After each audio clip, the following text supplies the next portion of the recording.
Get it when I get back.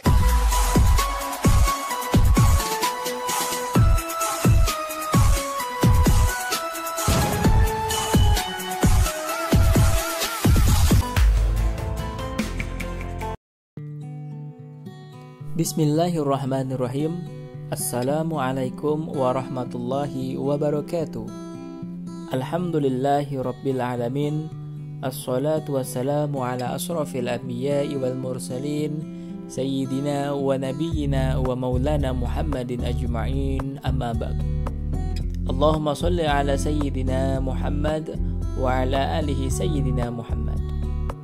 Anak soleh-solehah yang lagi di rumah saja, bagaimana kabarnya? Insyaallah kita semua selalu dalam lindungan Allah subhanahu wa ta'ala. Amin ya rabbal alamin. Anak soleh-solehah, pada kesempatan kali ini kita akan membahas pendidikan agama Islam dan budi pekerti kelas 6 pelajaran 4 yang bertemakan Ayo Membayar Zakat. Nah, anak soleh-solehah, sebelum kita melanjutkan pelajaran, marilah sama-sama kita membaca doa terlebih dahulu. Bismillahirrahmanirrahim. Raditu billahi rabba wa bil islami dina wa bi muhammadin nabiyya wa rasula. Rabbi zidni ilman warzuqni fahman. Nah, anak soleh-solehah, kamu tentu sudah memahami bahwa zakat adalah rukun Islam yang keempat. Zakat menjadi salah satu unsur pokok bagi tegaknya syariat Islam. Zakat hukumnya wajib bagi setiap muslim yang telah memenuhi syarat-syarat tertentu. Islam mengajarkan kepada kita untuk hidup saling tolong-menolong. Orang yang memiliki harta melimpah wajib membayar zakat. Zakat tersebut selanjutnya akan diberikan kepada orang-orang yang tidak mampu. Memahami makna zakat. Mengeluarkan zakat hukumnya wajib, tetapi kewajiban berzakat dikhususkan bagi orang-orang yang memiliki harta lebih dari kebutuhan pokoknya. Allah Subhanahu wa ta'ala berfirman dalam surah Al-Baqarah ayat 43 yang artinya, tegakkanlah sholat, tunaikanlah zakat, dan rukuklah beserta orang-orang yang ruku. Al-Quran surah Al-Baqarah ayat 43. Kata zakat berasal dari kata tazkiyah yang berarti menyucikan. Zakat merupakan bagian harta tertentu yang wajib dikeluarkan oleh umat Islam yang telah memenuhi syarat-syarat tertentu. Ibadah zakat mulai diwajibkan pada tahun kedua Hijriah. Orang yang membayar zakat karena keimanannya niscaya akan memperoleh kebaikan yang banyak. Menurut bahasa, harta adalah segala sesuatu yang diinginkan sekali oleh manusia untuk dimiliki, memanfaatkan, dan menyimpannya. Sementara menurut istilah, harta adalah segala sesuatu yang dapat dimiliki dan dapat digunakan menurut lazimnya. Macam-macam zakat. Zakat fitrah. Zakat fitrah adalah mengeluarkan beras atau bahan makanan pokok lainnya sebesar 2,5 kg atau 3, liter tiap orang. Beras atau bahan makanan pokok yang telah terkumpul tersebut akan dibagikan oleh amil zakat atau petugas pengumpul zakat. Kepada siapa? Kepada orang-orang yang tidak mampu. Biasanya para amil zakat membagikan zakat fitrah menjelang Idul Fitri agar orang-orang yang tidak mampu dapat bergembira bersama menikmati hari raya Idul Fitri. Jadi, zakat fitrah sangat menolong orang yang tidak mampu, baik mereka yang meminta maupun yang tidak meminta. Zakat fitrah dikeluarkan pada saat terbenamnya matahari di akhir bulan Ramadan, tetapi boleh juga dilakukan sebelumnya selama bulan Ramadan. Zakat fitrah harus dibayarkan sebelum pelaksanaan sholat Idul Fitri. Hal tersebut dilakukan agar zakat fitrah dapat segera disalurkan kepada yang berhak menerimanya. Jika zakat dilakukan setelah sholat Idul Fitri, maka bukan disebut zakat fitrah, tetapi hanya sedekah biasa. Orang yang wajib mengeluarkan zakat fitrah. Orang yang wajib mengeluarkan zakat fitrah yaitu sebagai berikut.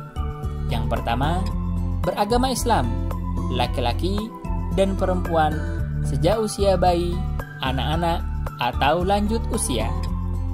Yang kedua, memiliki penghasilan yang cukup untuk kebutuhan sehari-hari. Zakat fitrah untuk anak-anak menjadi tanggungan oleh orang tua mereka. Yang ketiga, orang itu masih hidup sampai akhir Ramadan. Zakat mal. Zakat mal disebut juga dengan zakat harta, yaitu mengeluarkan sebagian harta kekayaan yang dimilikinya apabila telah mencapai nisabnya. Pengertian nisab adalah lama waktu suatu harta menjadi milik seseorang dalam jumlah tertentu. Misal, jika seseorang muslim memiliki 85 gram emas selama 1 tahun, zakat yang harus dikeluarkan adalah 2,5%. Atau jika harga emas 1 gram Rp400.000, maka nilai nisabnya adalah 85 gram dikali Rp400.000, maka hasilnya adalah 34 juta. Zakat yang harus dikeluarkan 2,5% dari 34 juta, yaitu berjumlah Rp850.000. Zakat mal dimaksudkan untuk membersihkan harta yang dimiliki, karena di dalam harta itu ada hak fakir miskin. Syarat wajib zakat mal. 1. Pemilik harta adalah orang Islam. 2. Pemilik harta telah baligh dan berakal atau tidak gila. 3. Harta tersebut termasuk dari jenis-jenis harta yang wajib dizakati. 4. Harta termasuk telah mencapai 1 tahun. 5. Harta tersebut milik sendiri. Jenis harta yang dizakati. Jenis harta yang dizakati adalah sebagai berikut.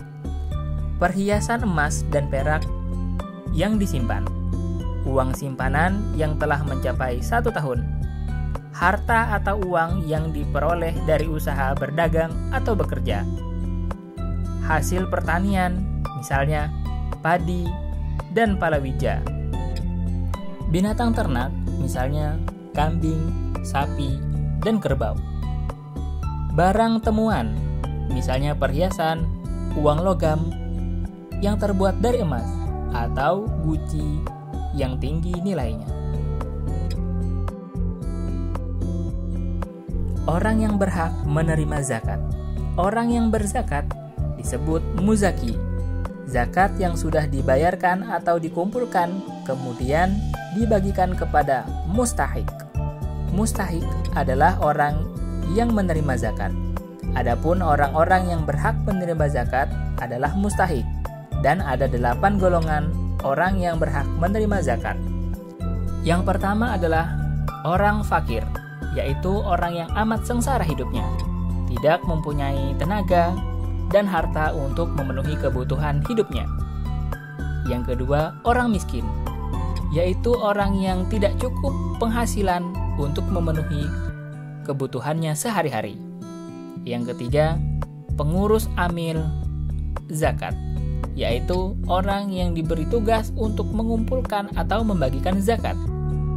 Yang keempat, mu'allaf, yaitu orang yang baru masuk Islam dan membutuhkan bantuan untuk menyesuaikan diri dengan keadaan barunya. Yang kelima, hamba sahaya yang ingin memerdekakan dirinya. Yang keenam, gharim, yaitu yang berutang untuk kebutuhan yang halal dan tidak sanggup untuk memenuhinya. Yang ketujuh, fisabilillah, yaitu orang yang berjuang di jalan Allah, misalnya berdakwah. Dan yang terakhir adalah ibnu sabil, yaitu orang yang kehabisan biaya di perjalanan. Hikmah berzakat.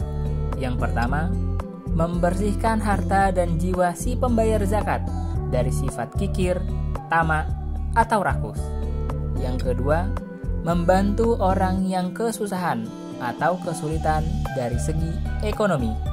Yang ketiga, mendorong manusia untuk berjiwa sosial dan peduli terhadap sesama.